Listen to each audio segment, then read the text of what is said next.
Hi everybody, welcome to this tutorial. I'm so excited that you're here to paint with me. Today we'll be working on a painting titled New Beginnings. And I'm so excited for this one. There are so many different things that we will get to learn to paint. We'll be painting mountains, trees, we'll be painting animals with fur, and really awesome lighting. So let's dive in. We're going to start not with paint, but with our pencil, and we're going to be sketching out the layout of our drawing. So I'm going to start off by making a really simple grid, just straight down the middle, the best I can. If you want to, you can just eyeball it, or you can use a ruler. Either way is great. Okay, it does not have to be perfect, and neither do your grid lines. Now, we do want them to be as straight as possible without stressing too much about it. And we do want it to be right at the halfway mark. So if we kind of measure with our fingers, we can determine whether we're accurate with our halfway marks. I'm just comparing this side to this side, and I feel like they're fairly matched up, fairly similar on either side, so I think that means that I'm right in the middle. What we're going to start to do is we're going to start doing our drawing the puppy, and the puppy, I think, will give us sort of some context to work with so that we can go in and do some of the background drawing afterwards. And then when we go to the painting process, we're going to reverse that, and we're going to start with the things that are farthest away from us, paint those first, and then paint the things that are closest to us. You really can start anywhere. There's no rules on which part to start on, but I'm going to start up here with the back of the puppy, and I'm going to say maybe not quite halfway up this quadrant, maybe a fourth or a third of the way or so, and then I'm going to do a little line across here and then go up with a little slanted line here, and then as I get about 2/3 of the way over, roughly. No need to pull out the ruler and be measuring, right? But roughly 2/3 of the way over, if we're just picturing this quadrant, and we're just focusing on that one, then I'm going to do a bump over here for the head. Maybe I'll go over a little bit farther, like that. And this is going to be the top of the dog, and it's going to cross over into this top right quadrant, and we're going to round out the head like this, but we don't want to come in too far here, and we also don't want to spread out too far this way. So we're just going to be mindful to come here and leave about a good inch or so of space between here and here. So we're going to bring this down at an angle rather than going straight down or way out this way. We're going to go at a slight slant like this. We'll bring it down a little bit into this bottom right quadrant, and then we're going to wrap it around like this. Now I'm going to wrap this snout up like this, and now the cheekbone is going to come up like this. But remember not to be too harsh on yourself. Just have fun, enjoy the process. So around here, we're going up above the center point, maybe an inch and a quarter, inch and a half, somewhere in that area for this eye. And I'm letting it cross over into this top right quadrant just a touch, but most of the eye is over on this top left. Now I can do my nose. I'm kind of jumping around, but that's the way I like to do it. It's fun for me. So we're going to go down, do this nose.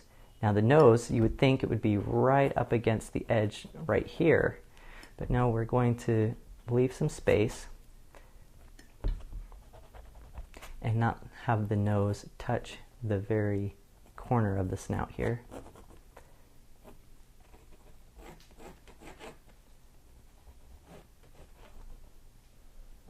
Now I've got this ear. It's basically like a slice of pizza, just a big old triangle. If you feel like so many things need adjusting, to kind of squint and take a look back from a distance, it helps you see, oh, you know what, it's really not bad. It's looking good. I'm just maybe too worked up about little details here and there. So as long as overall it's working, we're just going to keep going. I'm going to come down a little bit, maybe a half inch or so, and then I'm going to slant in. And then I'm going to bring it down. This is for the arm. This is kind of the chest area, and then we'll come down a couple inches. And overall, I want to leave at least an inch of space from the bottom of the canvas to the bottom of the foot here. So I may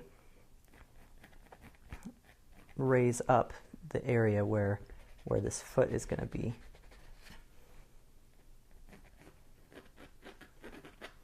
I would say it's about 2/3 of the way down is where that, like the bottom of the foot is going to be. And then I'm going to do the back side of that foot here, the leg. I'm going to just bring it kind of up an inch or so and then back a little bit. Now back here we're going to do the back leg, have it be rounded out, and then we'll have the foot with like a curved shape like that, and we want it to roughly line up with this foot here. So it's not down here or way up here. The back foot should be roughly on the same plane there. So we'll do back foot kind of like that, and then you'll see I'm doing some little marks just to suggest that grass is in front of that. You can draw that in now, or you can leave it out. It's not a huge deal, but for me it helps me kind of picture what's going to go down on the canvas. All right, now I'm going to start up here, sort of where I came down, almost straight down, and then curved, right at that changing point, right where these two lines change directions. Where these meet up, I'm going to do a curve here, and then reach out across here a little ways and come around. This is going to be the paw sticking out. And then I'm going to come in here.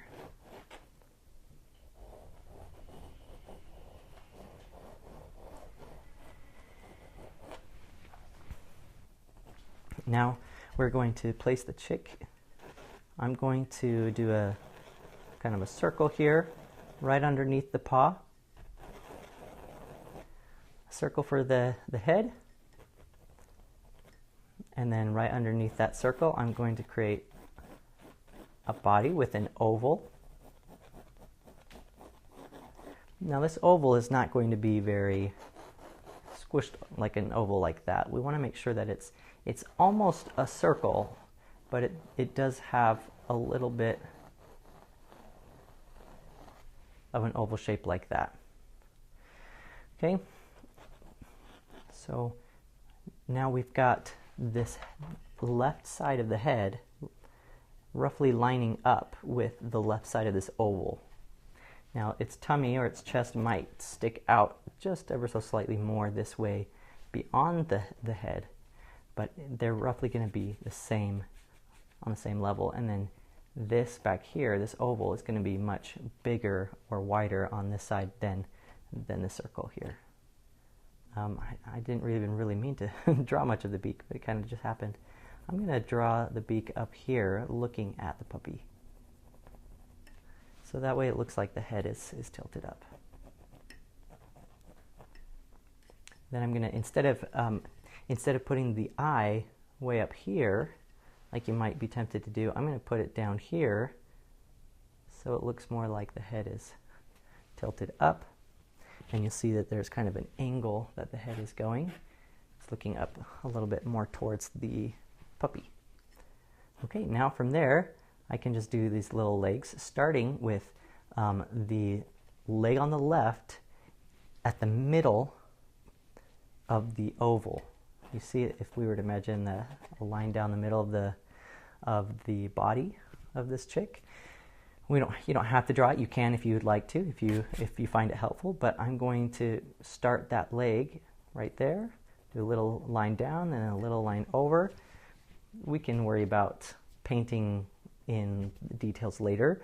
This is just a rough sketch for us, so definitely don't worry about, you know, the perfect anatomy of a chick and everything that it should have and making it look perfect. It's really just to tell a story. This painting is to tell a story and get the general idea. A little oval shape here for the wings. We don't have to really put any feather details in there. Now we can just make it an oval. You can add little wobbly lines if you'd like, just to define the wings a bit. I might curve this chest in a little bit. Here we've got some grass, kind of covering up the feet. And we've got some little eggshells. So here I'm going to do sort of a half circle, sort of a dome, but just flipped and kind of tilted. This is going to be one part of the eggshell, and I have it kind of cracked here like that. Okay. And then that can be partially buried in the grass as well. And then we can add another eggshell. It's maybe tilted the other way. Sort of like that with the cracked edges. And maybe some grass there. Great. Now we can go onto the grass back here. I'm going to start just underneath this horizontal line here that's separating the top right from the bottom right quadrants. And I'm going to use some just loose marks to create some grassy texture. This, you don't need to spend a lot of time on this. You can make this real quick because it'll be painted in later. Everything that we are drawing right now is going to be covered up, which may be encouraging and may not be encouraging. You might feel like, oh man, all this work, we're just going to cover it up. But this is really the foundation. Drawing is such an important part of painting. It's really the foundation for lots of different art forms. Now, of course, I'm seeing little things that I can adjust and fix, and I'm going to try to take my own advice and not work it and rework it too much. So now I'm going to create some fluffy trees. And we really can do this with just these billowy sort of curved strokes like this. But I want to make sure that I have highs and lows. And that means that maybe we've got a tree here, but then we've got a smaller tree there. And then we've got a large tree here, and maybe a small tree, or maybe nothing in between there. And then we've got a large tree, and we don't necessarily have to do large tree, small tree, large tree, small tree, but we can just make a variety. So maybe I'll do two larger trees right there next to each other, and then a smaller one over here, and then maybe a large one there. Something like that. I'm liking that. So we're going to go up an inch or two. I'm going to start just above the eye, and over here by the forehead. I'm going to go over and I'm going to do a few little peaks. We're going to do some mountains, and maybe do a large peak over here, and then have it come back down. And now once again we've got a little bit of a leading line where we've got a peak over here, and then it comes down and hopefully directs the viewer's eye. Fluffy, almost like clouds. Think of it almost as if you're drawing clouds, and we want for some parts to stick out, some parts to recede back. So we have a wide variety of shapes and sizes and things to look at. This will make your trees look much more believable, even if we're not going for something that's photorealistic. It will give it some variety and help it look really good. And of course, as we paint, we can evaluate it, and if we want to change it up, we totally can. All right, so now we're going to come in with some clouds. I like to have them swooping down, sort of drawing attention again to our subject. So I'm going to bring them from up high on the right side and have them swoop down a little bit. And I'm just going to lightly draw these in with some wiggly wobbly kind of lines, and these are just going to be swoopy sort of wispy clouds. They're not necessarily going to be big and billowy. If you would like to make them that way, you definitely can, of course, but we already do have some billowy sort of shapes with our trees. So to add some contrast and variety, we're going to make these more wispy, and some parts are going to reach out and then some are going to come back. So like this part reaches out very far, but right here it comes back. This part reaches far and then it comes back. This part reaches far out and then it comes back. So you can play around with that and see what you get. I might make this part of the mountain over here. Okay, so the colors that I have on my palette are white, gray, blue, orange, tan, yellow, and a little bit of purple. You don't need much of each of these colors, but this is what I'm starting out with, and you also don't need to have them organized in this order on your palette. It really doesn't quite matter which way you have them ordered, but I'm going to start with the blue sky. We're going to paint things that are farthest away from us first, and then we're going to paint the things that are closer. So what I'm going to do to get this sky color is I'm going to take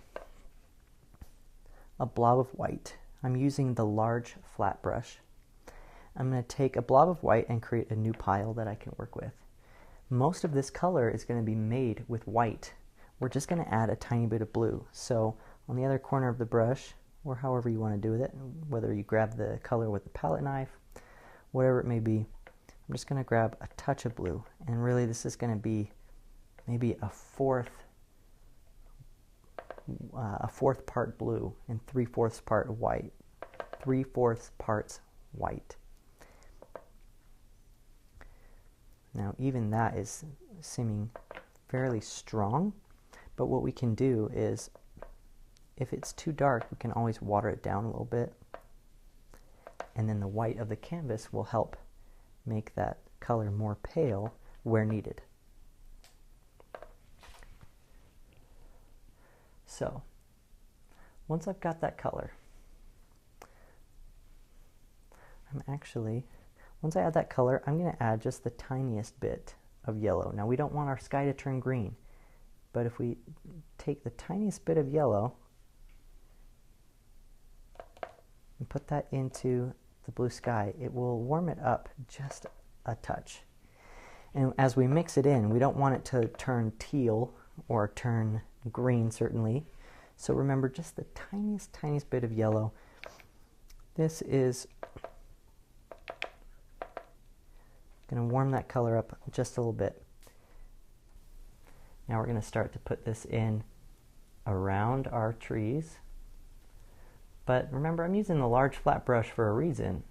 It's to help me not stress out too much about painting around things. I might sort of brush over some of my drawing lines, and that's not a big deal. We just want to, in general, paint around those lines. But we want to just fairly quickly brush in this sky. And I'm going to use a little bit more water to get it to be a little bit more transparent, since it's a little bit strong. I can always add more white to the color. Now in this area, I'm going to kind of leave it blank, because I'm going to put the sun here, the sun rising. Could be a sunset as well, but I picture this as a sunrise, kind of symbolic of the new beginning. And you see this little puppy, this brand new puppy, meeting a little baby chick that just hatched. I think there's some neat symbolism there. So now if you water it down too much, you're going to get drips, and so you'll just want to keep a paper towel handy. Okay. Once I've gotten that color out, I can move on to the clouds. Now this next color is going to be a light cream color, and it's going to be a lot of white and very, very little color mixed in, just to give it a hint of orangey yellow warmth. So I'm going to grab a fairly large blob of white and set that aside on a new place on my palette. And then I'm going to grab just the tiny little dot of orange. The orange is so strong and it goes a long way. So this tiny little bit is what we're going to use to start off with. We're going to mix that in. Now remember, the tiniest little bit, because it will change the white so quickly and powerfully. Now we're going to grab the tiniest bit of yellow as well. Same basic idea. Yellow is not quite as strong as the orange, but we'll still just grab a very tiny bit. That might have even been too much. And we'll stir that in. If you find that this color is less of a off-white and more of an orangey yellow, leaning towards like a mac and cheese color, then you know you've gone too far. And you need to add a little bit of white back in. Okay. So I'm going to start off very subtle with it, with this color, very pale, and then I can always add a little bit of color in if I need to. So continuing on with the large flat brush, of course if you want to at any time you can switch to a different brush, whatever you feel most comfortable with. But I'm going to start to add some of these wispy clouds in there. And I'm going to be careful not to have harsh edges. What I want to focus on is having soft, fluffy, not like billowy kind of fluffy, but this very soft edge on each of these clouds. And you can see I can kind of feather it with very gentle pressure, and I can even take it and smudge with my finger to get very smooth edges. It's really nice to not really see where that cloud starts and ends exactly. If you want, as things start to dry, because these acrylic paints will dry fairly quickly on you, if you just water down the paint, or you have a little bit of water on your finger, you can blend these edges out a little bit.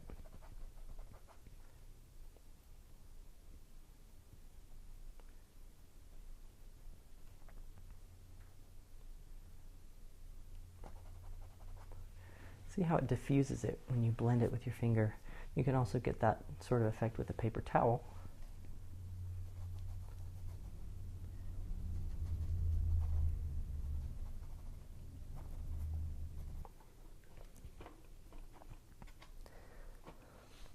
So I'm going to get most of this cream color off of my brush, but I don't need to worry about rinsing it out super well, especially since the next colors are going to be sort of in the same family as what we just used. So what I'm going to do is actually mix a tiny bit more orange into that same color that we used.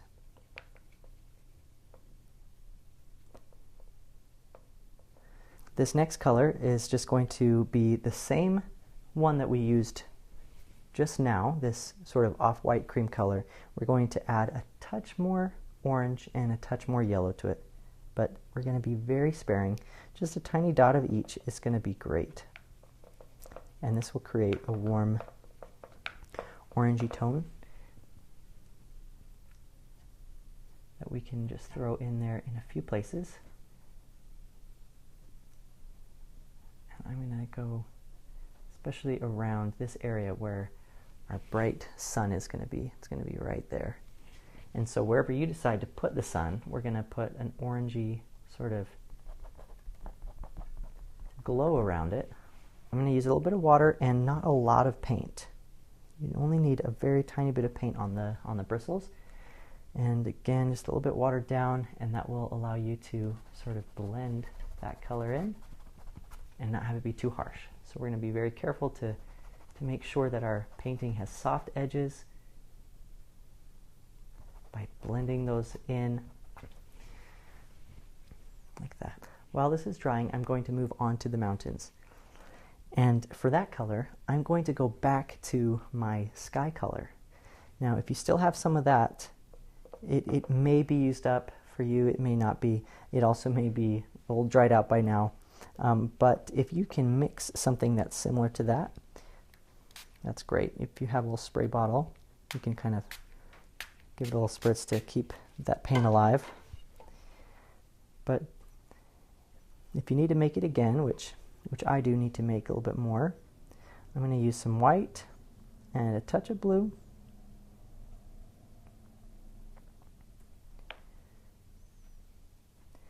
And now we're going to add just a touch of purple to this. These are going to be for, or this color is going to be for the mountains. Maybe you've seen in the morning, a lot of the times, if you look out into the distance, if you're in a place where you may see mountains, you can see the atmosphere doing kind of strange things with the mountains, and they'll look sort of purpley and a little bit misty and not very defined. There's just like this vague sort of shape or vague outline of the mountains. And so we're going to create sort of some vague, misty, purpley mountains.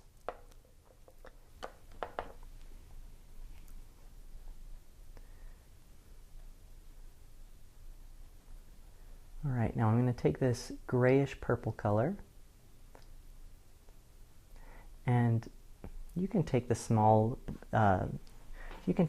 flat brush if you'd like and go around the edges and then fill in the rest with the larger brush.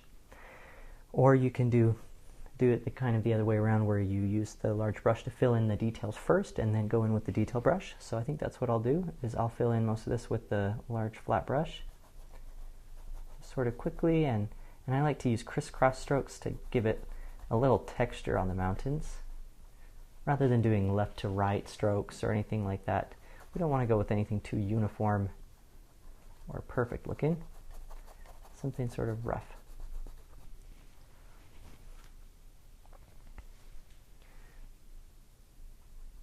All right, now we are going to add a little bit of a snow-capped effect with some paint real quick. We don't need to spend a whole lot of time on this, but we will need the small flat brush for this. And we will take the same color that we used, this purpley color, and I'm going to set some aside because I actually have quite a bit and I need just a very little amount. So I'm going to set some aside anywhere on your palette, and I'm going to grab some white and mix that in. That was probably too much white, so I'll mix a little bit more of that color in.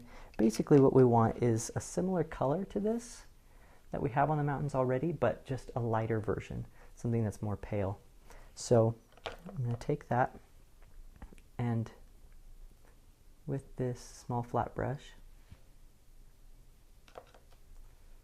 create some little jagged lines, some little zigzags and things that are not overly defined, not too detailed or anything like that. But you want to make sure that this color is light enough that you can see it on top of the mountain color that we placed there first, but not so bright that it's pure white.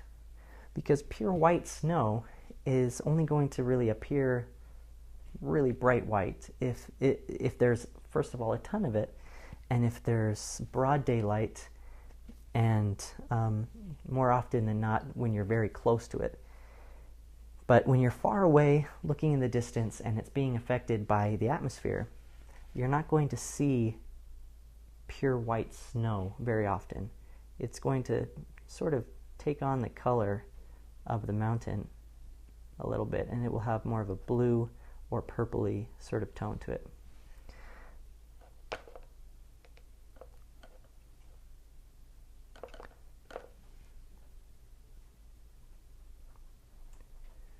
So with these little jagged marks, just here and there, broken up so that it looks more like a mountain range, like it has some hills and valleys and things that may or may not have caught the snow. You'll see that there are snow in some parts here on this mountain, and then other dips or ridges or whatever it may be that did not really get that much snow, or the snow melted. Whatever it may be, you want to give it a variety and not just have it be a sort of a solid blanket of snow, because otherwise we lose the texture of the mountain.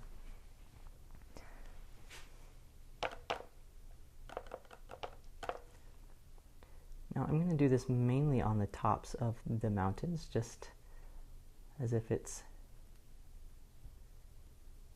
not super snowy. We don't want this place where this dog and the chick are to look like some Arctic snowy wasteland. Okay, for this step we're going to need the green. We will need to be mixing a few different things into the green to make a variety of green tones. So in some areas we'll want more of a bluish green, in other areas we'll want more of a yellowy green. And so in order to get that variety, we'll need to be mixing a few different things into the green. So I'm going to set aside some green paint. I'll make a little blob and I'll set it off maybe over here in this corner, and then I'll take some again and I'll set it maybe over here. And this is just so we can get a variety of greens. Maybe I'll do one more as well. Maybe right here. And then this big area of green that I still have on my palette, I'll try to keep clean so that I can mix it with anything that I want. Okay, so now we are going to go with a very dark green. And this is going to be sort of the base for a lot of our painting. Now I'm going to take some brown and I'm going to mix it into this green to make it a little bit darker. I'm also going to add some blue. I'm going to test it there on the canvas and see what we get. Okay, now for these areas here, the top where these trees are and where these distant trees are, our darkest darks are not going to be quite as dark as up here in the foreground. Meaning there's going to be less contrast in these trees over here than there will be in the grass up here. So what I'm going to do is I'm going to take that really dark color and that I just made. I'm going to set some aside. I'm splitting that into two now. So I should have two little piles of a very dark green. But now I can take tan and mix that into one of them. And you'll see how it makes that color a little bit more subtle. Now I'm going to apply that here to these distant trees, and I'm using the small flat brush. You can use any brush that you would like, of course. I like to use the corner of the brush. Now let me show you what I mean by that. If you look up close, rather than using the full width of the brush like that, where I get a line, and if I keep doing strokes like that, I'll just get very linear shapes. If you use just the corner of the edge of the brush, I like to hold the handle down this way. You could also try doing it that way. But notice how I get dots. A little bit closer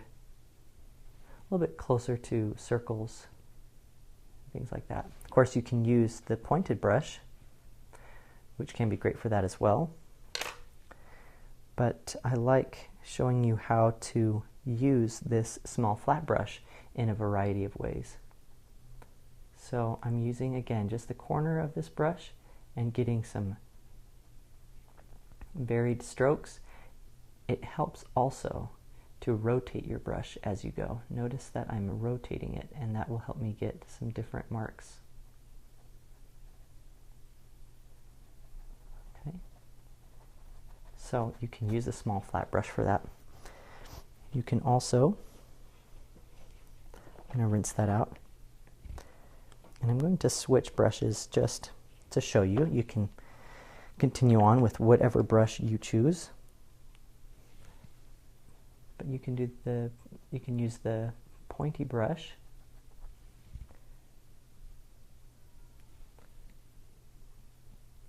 It's referred to as a round brush because this metal ferrule is round.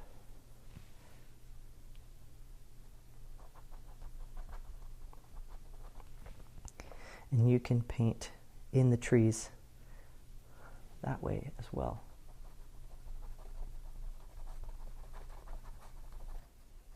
Okay. Now that I've painted the tops of these trees and I've got a little bit of space down here, it's totally fine if you've already painted that all the way to the grass, but if you haven't already, I'm just going to make sure I get some water into this color that I was just using. And I think instead of using the small pointy brush for this, I'll go back to the small flat. And what I'm going to do is just make this sort of diffused. And I'll show you what I mean by that.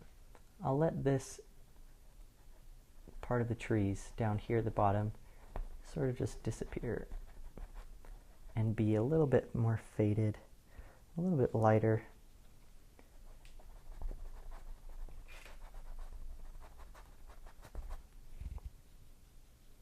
Now, if your color feels too rich in the green, one thing that you can do to make it a little bit more of a foresty type of green, trying to think of the term for it. If you want to make it more of an army green, then you can add just a touch of orange to your green. And check out what that does to your green color. It'll take it a little bit more towards brown without making it look super brown. And maybe you can see the difference between the green I just placed and the green that I'm putting here, just to show you. You don't need to put this green right here, right now, but you can see the difference between these greens. So if you like that green better, you can totally add that to it. In fact, I might take some of it right now, since I've got it, and weave that into some parts of the trees. That way I have an even wider variety of different greens and things going on. Now, you can do that if you'd like, or you can just stick with what you had before. Either way is great.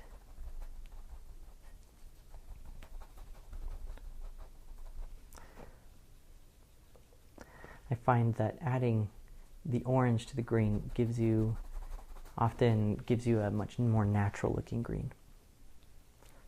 Okay, so I think that's good for now. We are going to move on to some other things. All right, now we're going to move on to these larger trees. We're going to be painting the base of them, the shadowy parts, and later down the road we can throw in a few little highlights here and there that aren't going to take up much time or effort, but will help it look really nice. But for right now, we're just going to focus on the shadows. So I'm going to make sure I have some of that really deep, dark green again. I ended up using some of it up in the last step, so I'm going to mix a little bit more. Grab some of this green color, mix it with some brown and some blue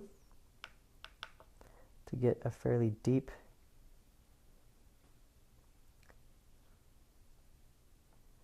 color.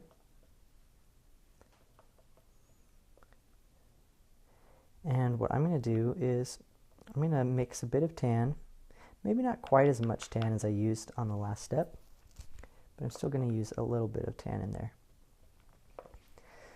And that will make it so that when we create the dark, shadowy color for the grass in the foreground, that color will will stand out as the darkest.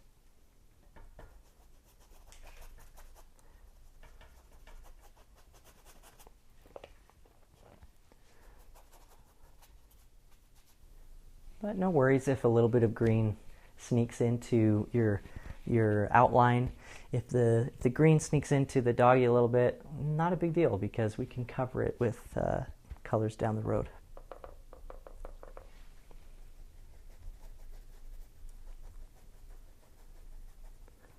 Now, as we start to do these edges, remember, we don't want to really see the edges that much. Rather than defining them very, very clearly, I like to use soft and sort of diffused edges.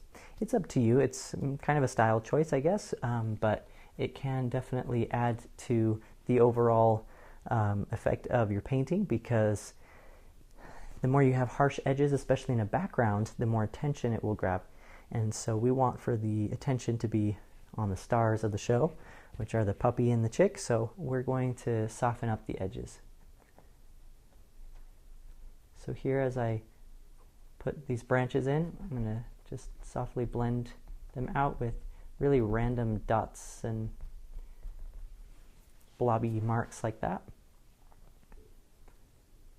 Again, you can do this with a paper towel or various different items, but I like to just use my finger because it's so easy and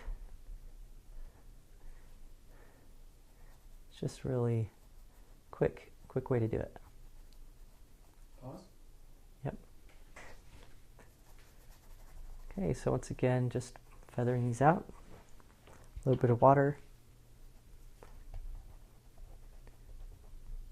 It's okay if they look a little blobby, and we don't need to see the details of individual leaves and everything right now if you don't want that.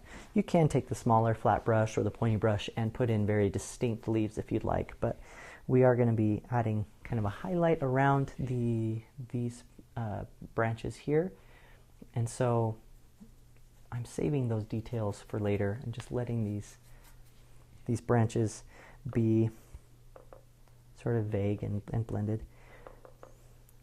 One thing to remember also is that this could be, since it's a very tiny dog and a tiny chick, this could be just a bush of some sort.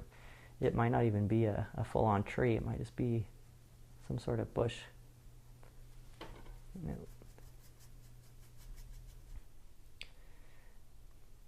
Sometimes I think, oh yeah, I am doing that. I am adding variety and I'm not really creating a pattern, but sometimes I step back and I look from a distance and I go, oh, I do see a pattern there. And so it would be good to try to catch that. Here I see kind of 1, 2, 3 with my spots. It's okay, especially since they're slightly different sizes, but there may be something I can do there. Maybe what I could do down the road is I could mix some of this blue again and put a spot or two in there to break that up.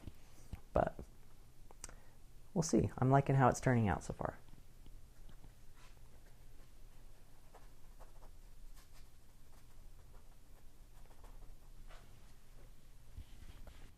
All right, so the next thing we're going to do is the foreground color.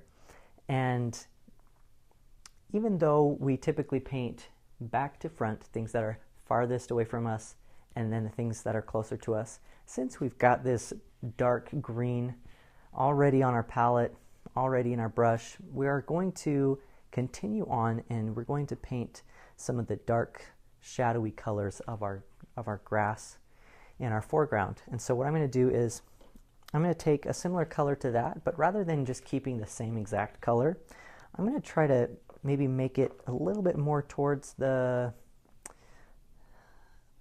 I don't want to say brownish side because we're not really going for brown grass, but it is going to be a green that's maybe a bit more yellowy. I'll show you what I mean. So I'm going to take the green, and instead of adding as much blue as I did last time, I'm going to add a little bit more orange, and if needed, I could add yellow, but I'm afraid that that might brighten up our color too much. So I'm going to add brown, more brown and orange to it than blue. But of course, a little bit of blue here and there will keep it feeling green. Let's see how we like that. I'm going to add dark green to these areas over here. You'll see that the sun is going to be rising up behind those, from behind those mountains, and so the lighting is going to be coming from behind them, and a little bit to the right it's going to be coming from there. So I'm going to add a bit of shadow in this area, keep this area relatively dark.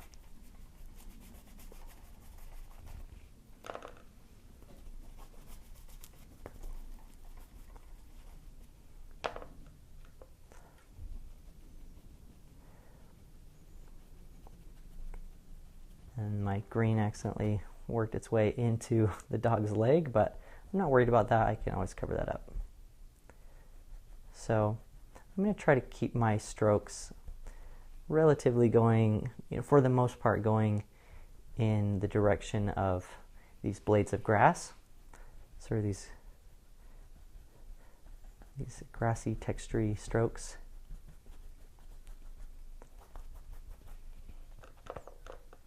I need a little bit of water on the brush to help that paint keep spreading smoothly across the canvas.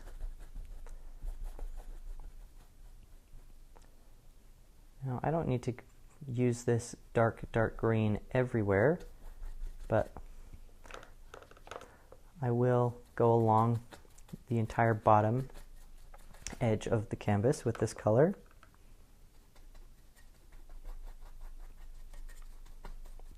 I'm liking where it's going. Over here is feeling a little bit light because I did water it down, but then it didn't appear super dark. So I'm going over it as needed with a second coat, kind of here and there, still using messy strokes. I'm going to steer clear of the chick. I'm not really going to add a lot of the dark paint right around the edges or anything. I'm just going to leave sort of a border that I can fill in later with other types of green. But I can throw some of this dark green in places like here. And we're going to sort of create a variety of colors in the grass to give it more of a three-dimensional feel rather than just having it be the same color for the grass.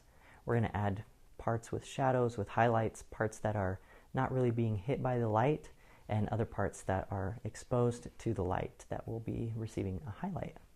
But for now, we're just focusing on the shadows. I'll finish up over here along the bottom edge.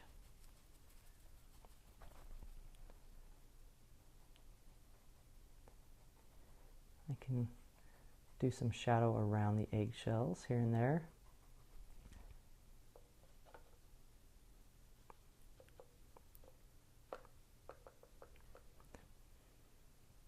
Now this might look just like a big, messy, blobby mess right now. And it's kind of strange to see this white here and these shadows here, but it's all going to make sense in a little bit. Now I'm going to pretend like this blob just wasn't there to begin with, so I'm going to kind of cover it up a little bit.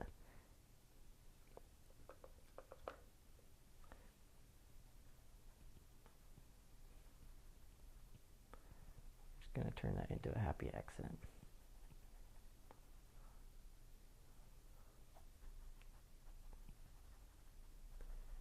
Now again, I like to sort of diffuse things and blend it out a little bit so I have soft edges. So I'm going to just take some water on my finger and sort of soften some of these out before they dry up too much. And if you didn't do that and yours dried, no big deal. We can always fix that down the road. Okay, now I think just right here underneath the mouth and the chin area and this arm, this could receive a little bit of this shadow color.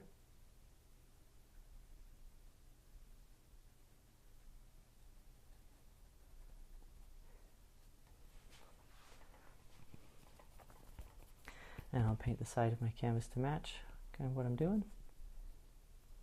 I guess the only thing we want to be careful of is that I've kind of got 1, 2, 3 stripes that are sort of evenly split apart. I guess we have 1, 2, 3, 4 even.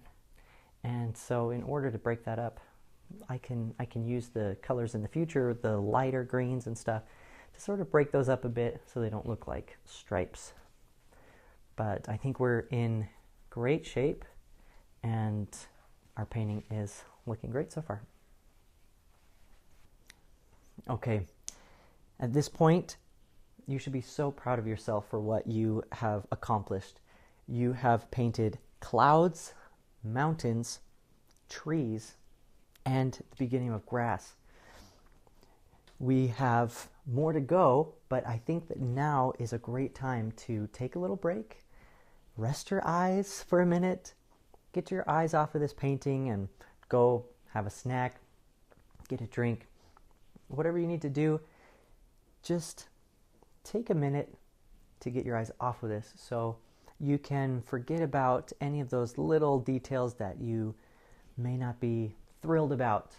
Okay, now we are going to add in some brighter greens to our trees all throughout our painting, as well as to our grass. And this is going to really start to make this painting come alive and make sense. But of course, spend too much time worrying about all of these secondary elements. We want to make sure that we are able to dive in and do some great work on our puppy and the chick. Okay, so what I'm going to do is I'm going to take some of this green. I'm going to mix it with some yellow. About half and half is great. But now what we have here is a green that's very, very vibrant. And if we want it to look a little bit more natural, we can tone it down with some tan. You can also use gray, but gray really removes the color. And I find that the tan is still a little bit warm in nature, so we're going to add some of that to give us a color that's not quite as vibrant, but still light in value.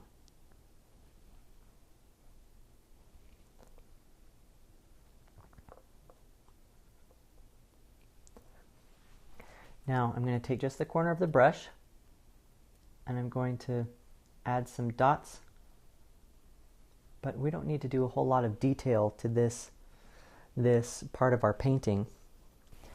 Now again, with the corner of the brush, just going to sort of dot the tops of the trees with this. And I'm going to let these dots be sort of broken up too. Over here is maybe a little bit more solid than I would have liked, but you can kind of dab those out or just go with it. This is going to be a highlight because the sun is going to be hitting the tops of these trees. You can add some dots throughout here too so that down here doesn't feel too flat. But those are going to be fewer and farther between. Now with that same color, I'm going to use some dots and little dabs, just little blobby marks to create the illusion of leaves. I'm going to make sure that these dots are broken up and allowing for that shadow color to show through. I don't want them to be in these very solid chunks. I want them to be more in clusters, but again, you need to be able to see some of that dark showing through in between.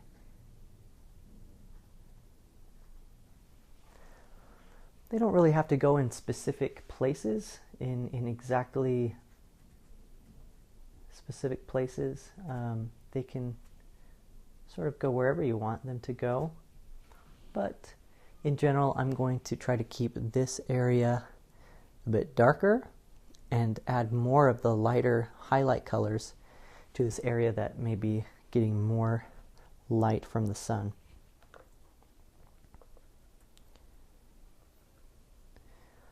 Okay, so with that same color that I have been using, I'm just going to keep going over here with some dots and dashes. It can sometimes help to sort of dab it with your finger to soften any marks that you want to soften, or help spread some of that paint out.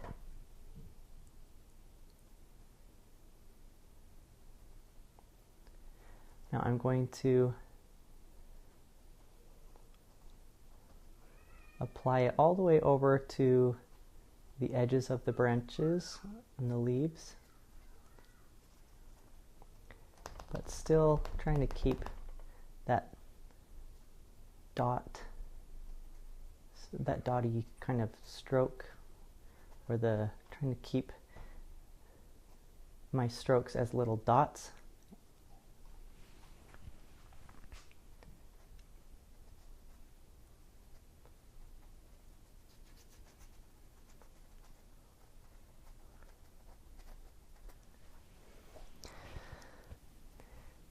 Now we're going to put this color more in between the shadows. We can layer it a little bit on top, sort of weaving this color into a little bit of the darks so that they kind of blend together a bit. But in general, we're going to be covering up that white that we've had on our canvas. And I think this is going to make a big difference.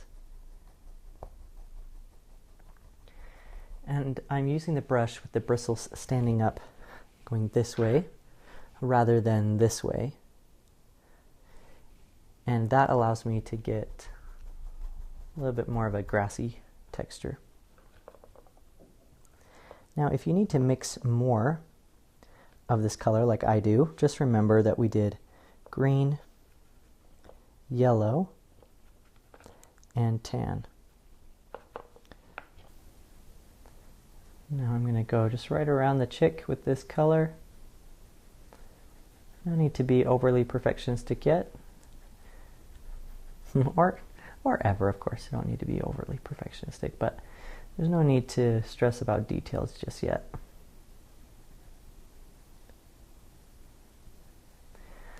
I should say there's no need to be concerned about the details yet. We're still in this blocking in phase.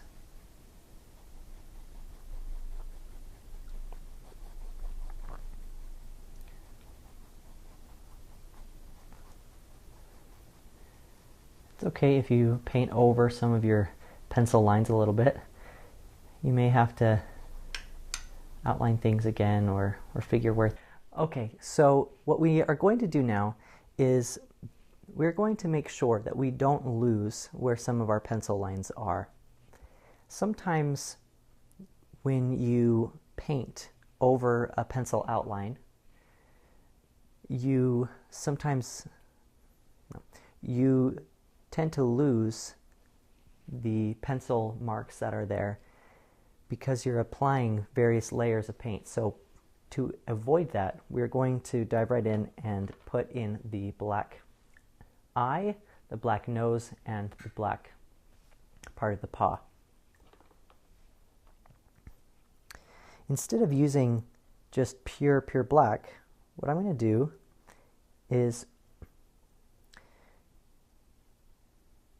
I'm going to mix brown with blue since I already have it on my palette. But you can always use just a black paint. But I'm going to mix this blue with brown until I get a color that's very, very close to black. If you find it to be overly blue, then just add a bit more brown. If you find it overly brown, just mix a bit more blue until you get something that's fairly neutral. Once you've got that,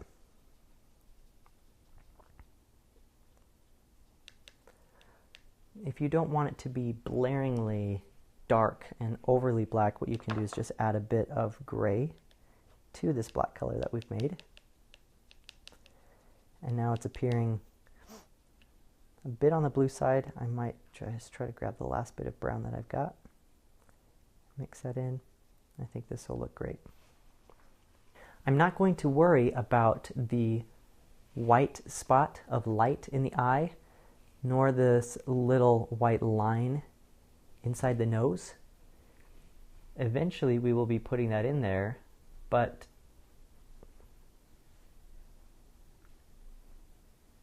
for now we will just be placing black paint in both of those, the eye and the nose.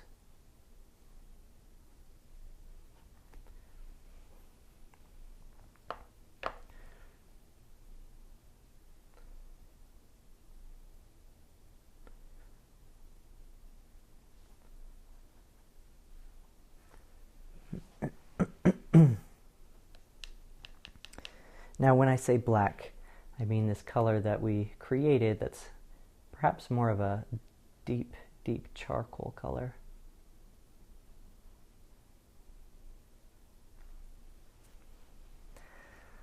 Loving it. And we'll just do some little spots here for the paw. You can do 2 or 3 or whatever you want. There's no real detail to this paw. It doesn't have to be anything perfect. Okay, once that's had the chance to dry a little bit, then I can put in the white highlights, but we won't worry about that now. What I'm going to do is create a color that's very similar to this light bluish gray, but something that's a little bit darker, and we're going to slowly work our way to some dark shadow colors. But we're going to start off with sort of a mid-tone or a medium shadow, and then we will go to a darker shadow. So to create that color, there are many ways you can get to that color, but basically I'm just going to mix some white. I've got the small pointy brush at this point. You can also use the small flat for this. Either one is great. And I'm going to mix into that blob of white some of that charcoal bluish brown mixture that we just barely used for the nose.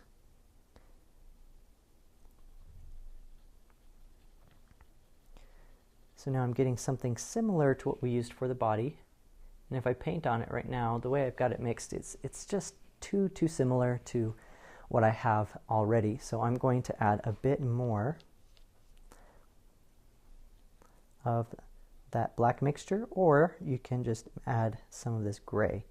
It's roughly the same thing to add a little bit of gray or to add some of this black. Essentially, we're just trying to get it to be darker than the color we just barely used, but not so dark that it's a very extreme difference. It's almost like just going 1 or 2 levels, let's say, darker than what we had before. And so I'm pretty happy with this, and what I'm going to do is create little bits of fur just back and forth like this. But I'm not going to be doing that fur way up here. This is more this is going to stay lighter. I want to make sure that this paint color is watered down just a bit so it comes off of the brush easily. And you'll see that I'm starting to do this towards the middle section here, but we can throw in a few up here just so the transition is not so stark.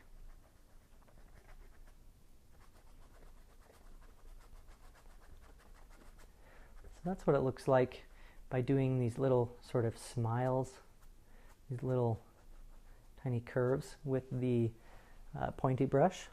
I'll show you what it looks like with the small flat brush. You can get a similar look.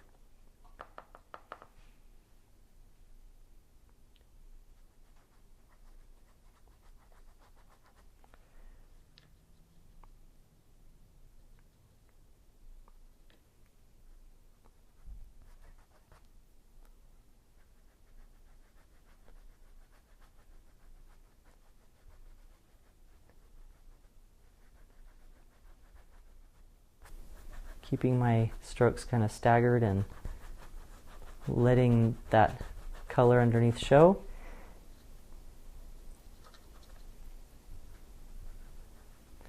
Now, fur on the legs is typically a bit shorter, so I can do smaller strokes.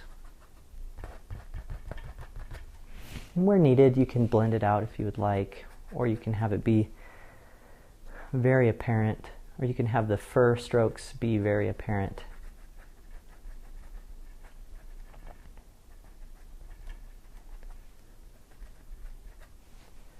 Okay, this is looking really good.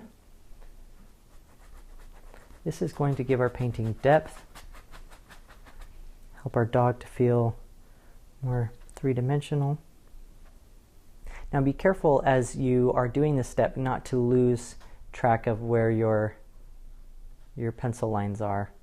So if you start to lose track of those, you can actually take this color, or even a color that's ever so slightly darker, and just sort of draw them in just to make sure you don't lose those. Especially here on the back leg, this front leg here, the chest there. Those are some of the most important. Here we also have got this line here for the jawline.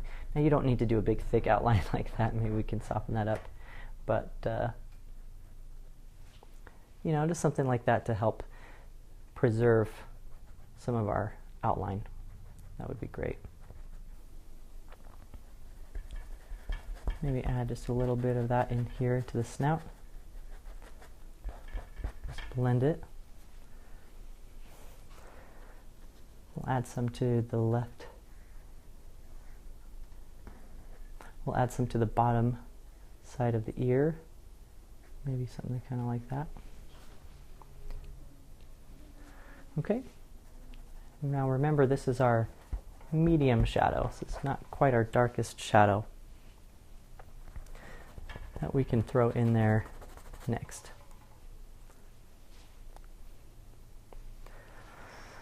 Awesome. Okay, next we're going to add the darkest shadow in the dog. We're going to take some gray.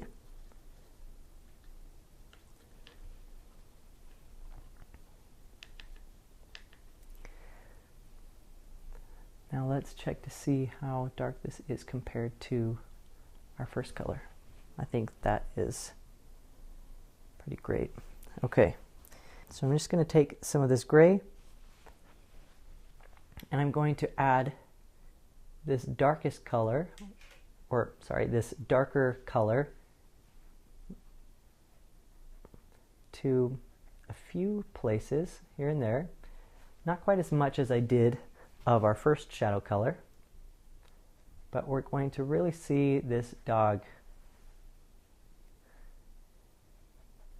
come to life and feel more three-dimensional.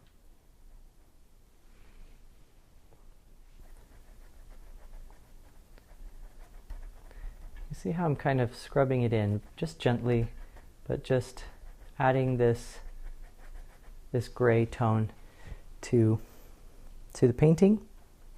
Since we're on the face right now, I'm going to take the back of the brush and just dip it in some pure gray paint and do these three or four little dots on the side of the face. I think that looks pretty cute. Okay, now I'm going to continue with this gray color, especially on the bottom sides of any of these things and on the left. So on the bottom edges and the left sides of things. I'll show you what I mean. On this arm, for example, we'll paint the shadow mostly on the left side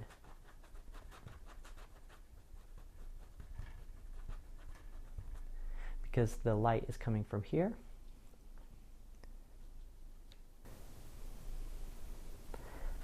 And now I'm going to add the same gray to this other arm, but slowly let it kind of fade as it makes its way over to the right. See? And I don't even need to really add much here on the paw.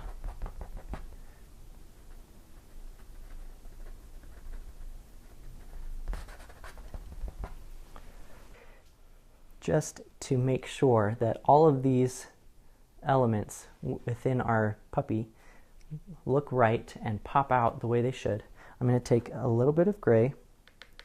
Now I've got the small flat brush. I'm going to take some gray.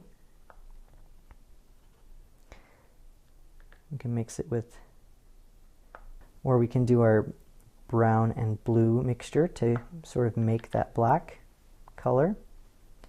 Basically, we're going for something that's very similar to what we just painted, but just one last level darker.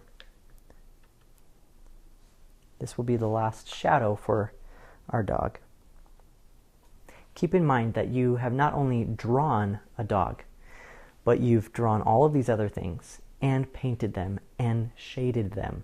So you've done incredible work, and I know that this painting will turn out great.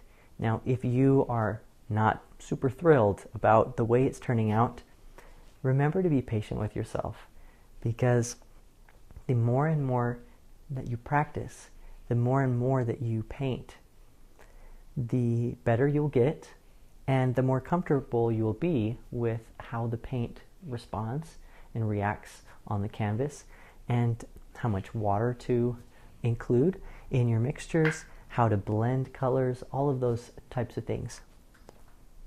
Making sure it's a little bit watered down so that I can blend it. Adding some shadows to places where I think it really needs to pop, and where not a lot of light would be shining.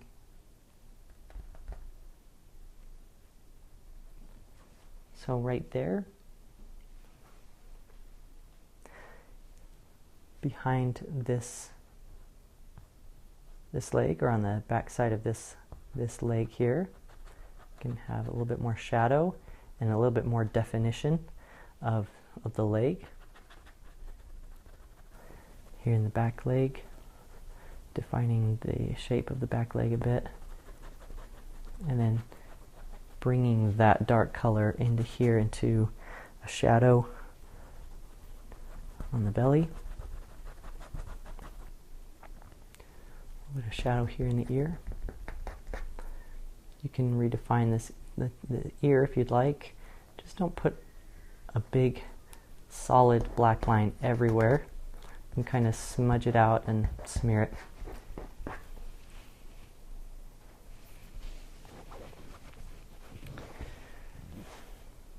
Anywhere that you want to emphasize. Now, one thing I'm noticing with the eye of the dog is that since the top of the eye is slanted upwards a little bit, I think that gives it kind of a cute vibe, but it really is, it doesn't look too much like it's looking right down at the chick. So what we can do is, if we take our brown and blue mixture again, get something that's fairly close to black, kind of a dark charcoal color.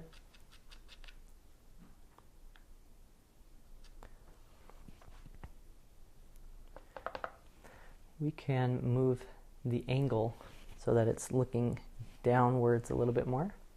If you would like, you can do that to yours. If you don't feel the need to, that's totally fine.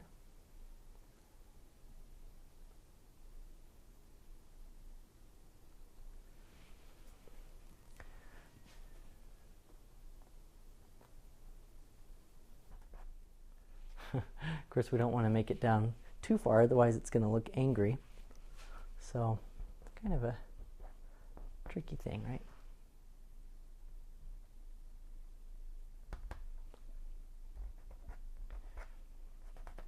Now, some of this can be adjusted with our white highlight and some other things that we do, but I do like how it's looking right now.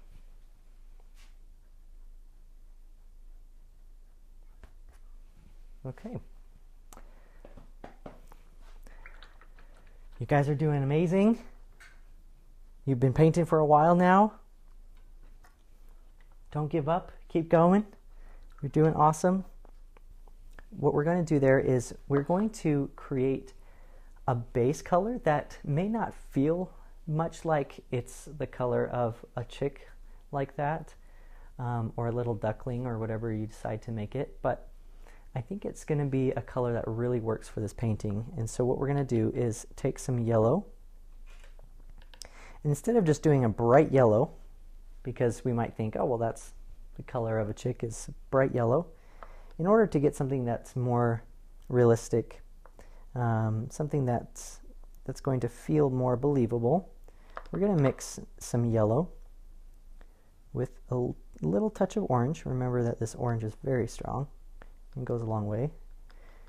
You see how much that changed the color, huh? Now we're going to take that color and mix a touch of brown into it. Oof, that was a lot. But now we're going to start to get something that's closer to like a gold or a golden brown kind of a color. Something kind of like that. Now that's going to be good for the base of our chick, even though, again, that might feel like it's not quite right, but it will work. Trust the process.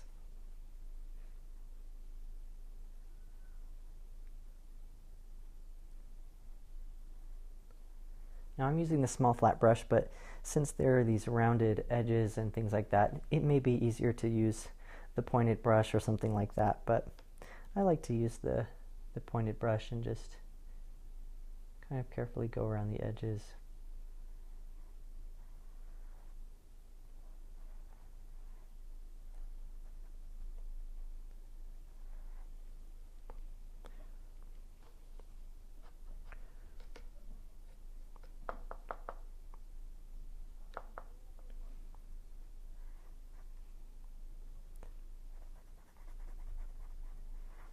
I'm just going to fill in the entire body of the chick as well as the head, making sure that this color is just a bit watered down so that it flows nicely, and I can fill in all of those areas really well.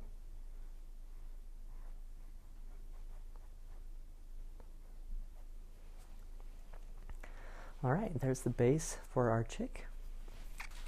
Now we're going to need to let this layer dry on our chick. So what we can do is, while we're waiting, we're just going to rinse out the brush real fast. We can do a few things. We can do the eggshells, we could do the beak and the legs. We could do a few different things, but I think for now, let's go on to the eggshell, and let's just do a little bit of gray. And we can do just gray, just like it comes, like that. Right here I can paint the underside of the eggshell, the inside, underneath kind of showing. And then any blobs or things that I felt like I went too far on, I can always cover up with a cream white color afterwards to really clean up the edges and define the shape of the egg. So for this highlight color that's going to really showcase the yellow, beautiful color of the chick, we're going to use some yellow paint, of course, but we're also going to need to lighten it up a bit. And so we're going to add some white paint to that color until we get something a little bit more pale. And then maybe add just a tiny touch of orange, just the tiniest touch. We want to make this a little bit more of a golden yellow rather than something too neon. So we'll do yellow, a bit of white, and the tiniest touch of orange. And then we'll start to give a bright yellow highlight to our chick. I'm going to go around the chest and the belly and sort of just do some of these little wispy strokes throughout the body there. And then I'm going to add the wings, but you can paint the wing with very loose brush strokes. There doesn't have to be a whole lot of detail here. So I'm just going to do kind of a 1 stroke, 2, I'm going to do like a 1, 2, 3 kind of thing and see how I like it. Maybe add a touch more white to my color and just go over a bit here. I'll add some yellow to the head.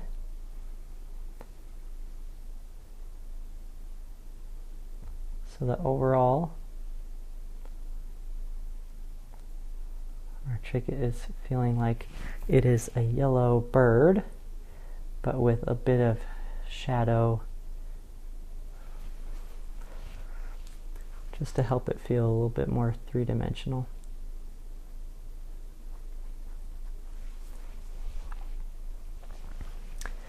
Okay, I'm feeling pretty good about that. So going back to a dark color, could be brown, could be kind of that charcoal color that we made earlier, whatever you've got or whatever you want to put in there. I'm just going to put it on the back of the brush.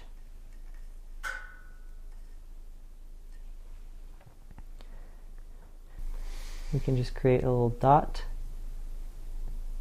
I think that looks pretty good. Now we are going to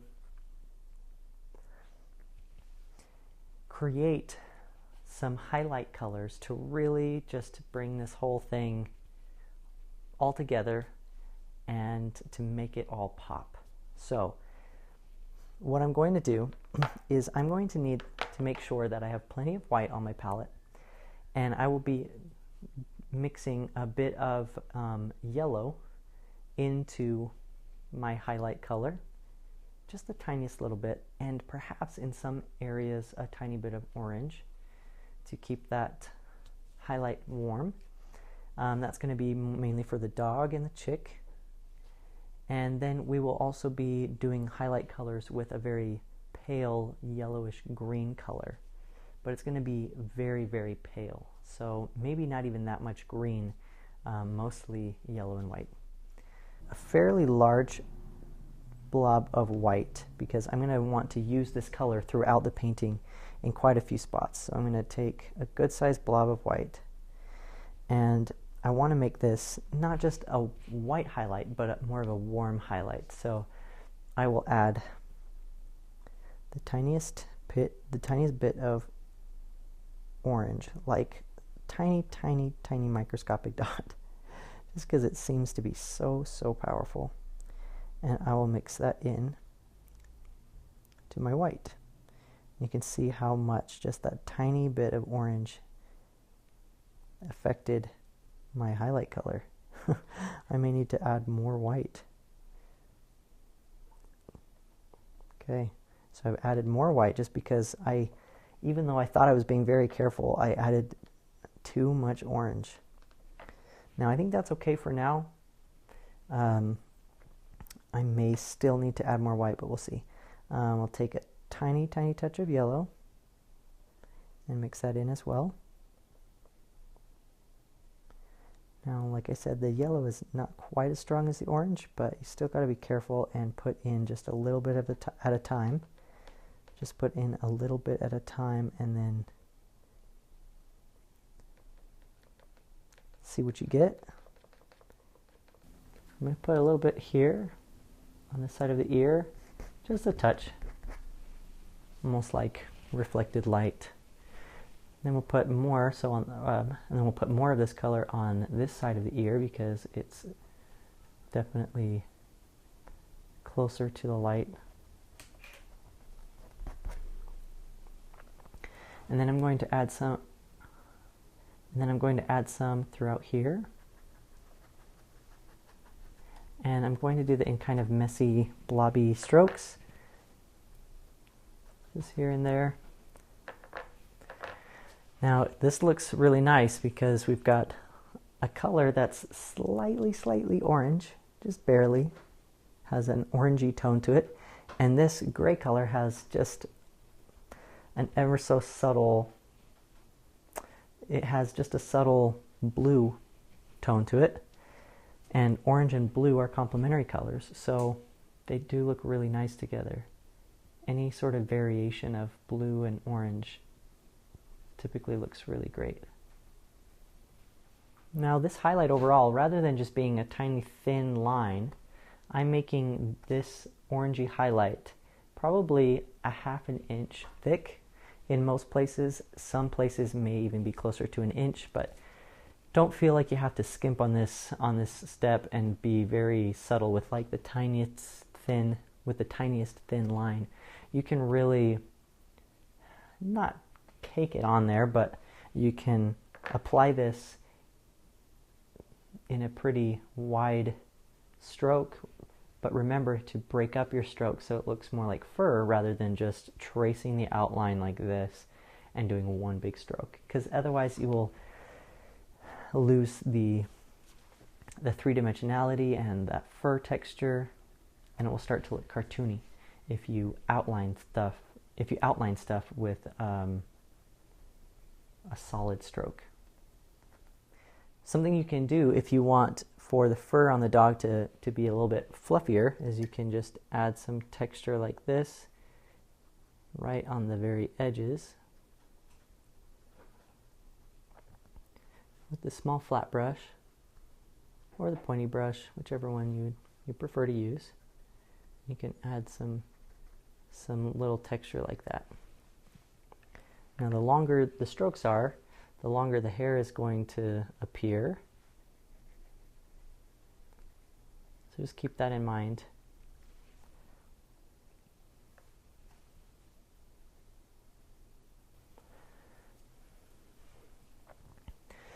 Now that we have this color, we can always go in and add anything to the clouds if you'd like, because it's a very, very similar color. So if there's anything you wanted to add to the clouds to enhance them a bit, you can throw this in there. Or if you wanted to change up the shape a little bit or anything, you can, because this is very close to the color that we originally mixed for the clouds. Now, while I still have a little bit of this color left, I'm going to add it to the outside edges of the chick as well. You can either do just a clean outline, or you can do something a little bit fluffier for that cute factor.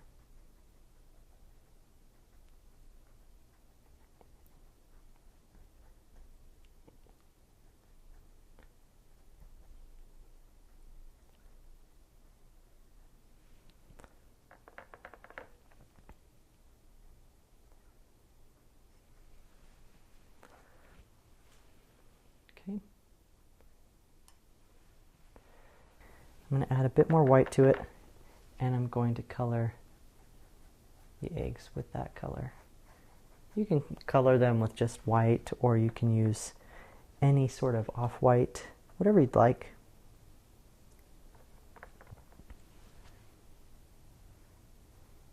You could even use a brown color. You could use whatever you'd like to paint the outside of the eggshell.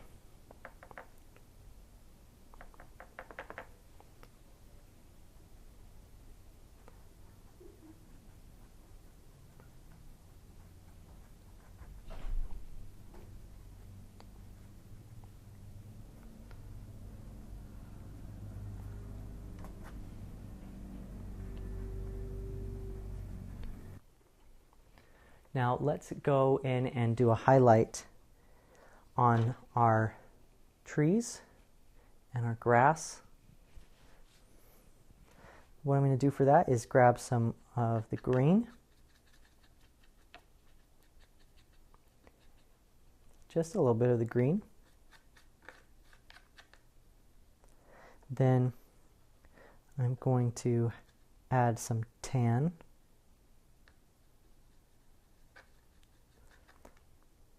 probably double the amount of tan. Okay, I'm feeling okay about that color. I think it's pretty close. With the small flat brush or the pointy brush, whichever you prefer, I'm going to take this color and just with little dots, I'm going to add this highlight to the very edges of this tree or bush, whatever you want this to be.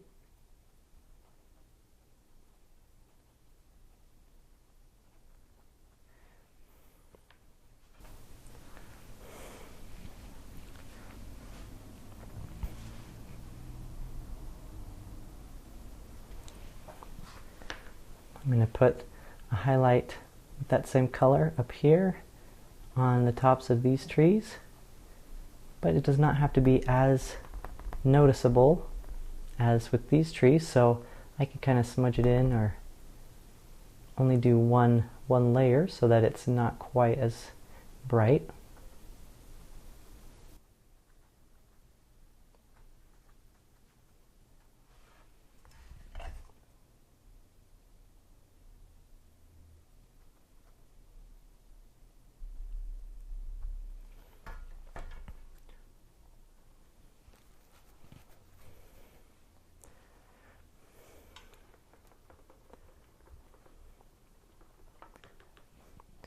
Now, if you really want to get the illusion of depth, this is kind of a bonus tip.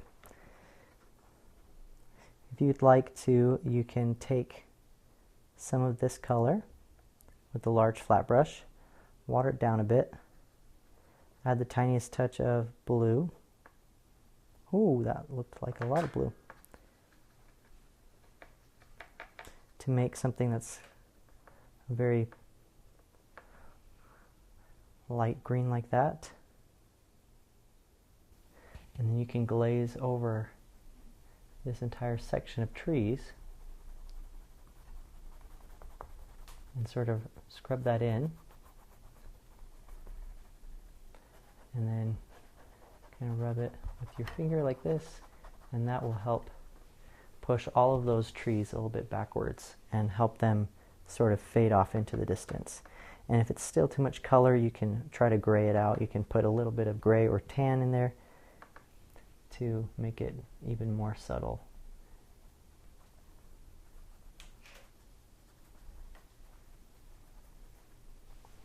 And that helps just push it back further into the distance.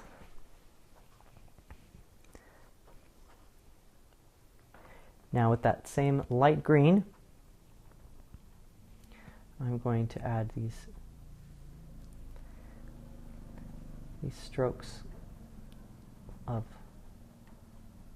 long grass.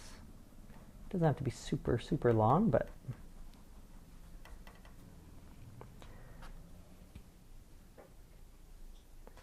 I'm going to add this throughout, especially in the areas where I have my lighter greens. And I can cover up some of my shadow just a little bit with some strokes here and there, but not a lot, because I don't want to eliminate my shadows.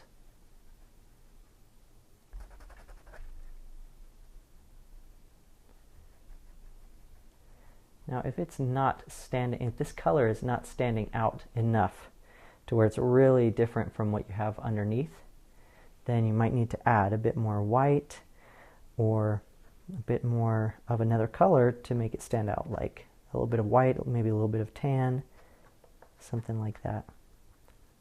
You could make it a bit more yellowy if you want.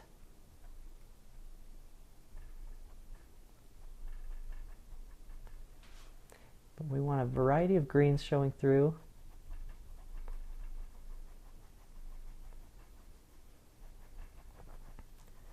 And a variety of strokes. They're all pretty much going up vertically, but they can go a little bit right or left. Some of them can curve a little bit.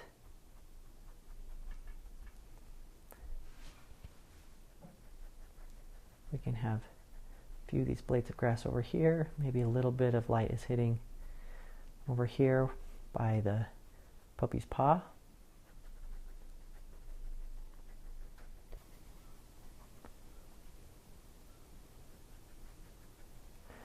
Now, over in the shadowy area, we don't need to add a whole lot of them. We can water them down too, so they're not very noticeable after they kind of dry. But having some texture there might be useful. Just a little bit here and there. You can kind of smudge them in. If you feel like your highlights are not showing up bright enough, then what you can do is just add a little bit more white. You could also add a touch of yellow to kind of warm those up, or any of that tan color, right? You can even throw in the tiniest bit of orange to warm up those highlights if you'd like, to make it feel like they're being hit by the sun. But for those highlights that I really want to be super bright, I'm going to use the small flat brush.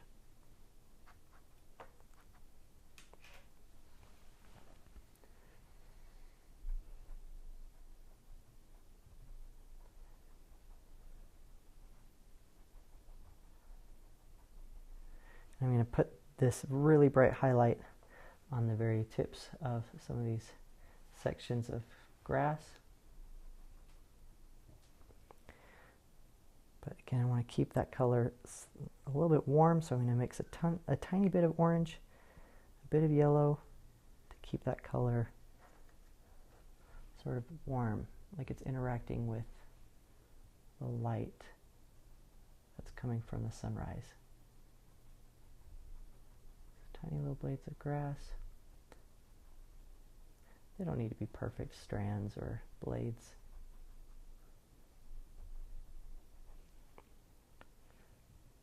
Just do the best you can, and kind of little flicks and little strokes can be great, especially with the color watered down. It will allow you to have more control and get distinct, crisp lines. Got just a couple steps left to go. We're right at the tail end of this. You have come so far and created such a beautiful painting. Now we just have final finishing touches left. Now let's take, before I forget, I'm going to make sure that any brushes that I'm not using are washed out real well.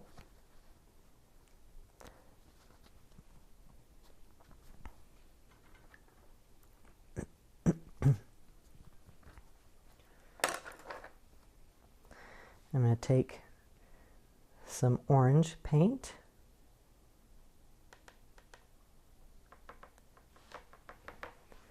and I'm going to paint in the little beak and do these little legs.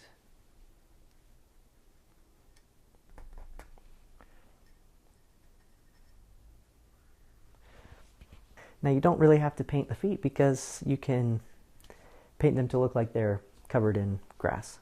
Now for the final step. You have done such an incredible job. There's so much to this painting. Now I'm going to take some pure white paint and I'm going to do a bright highlight. Now I don't need to do a ton over here on the back because it's a little bit more in shadow, but we can do some brighter and thicker white paint as we get closer to the head and as we get around to this area. Check out how this really makes this dog really pop out of the scene.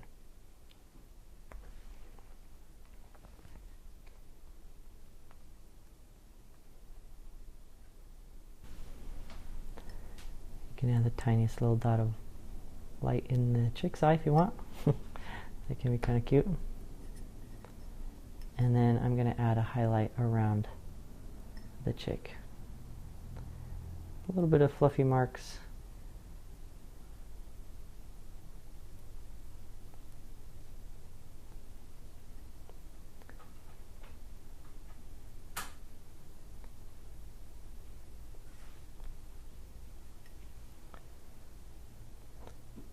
You can add a highlight to the eggshells if you want to make them a little bit, maybe not shiny, but a little bit brighter, catching more of the light of the sun. And now, to give this sun a really bright light, just right in the center. It doesn't even have to be the entire circle of the sun. It could just be part of it, just showing behind the mountains. See? You kind of smudge it out, get it to be the shape that you want. Wow, this was an intense painting. There was a lot to it, but I am so impressed, so proud of you for completing this project. There are so many things that we have done today. Clouds, mountains, trees, fur, so much. You should be so proud of what you've accomplished today. Thank you so much for painting this New Beginnings painting along with me. I really hope you'll join me for the next one. And remember, you can paint.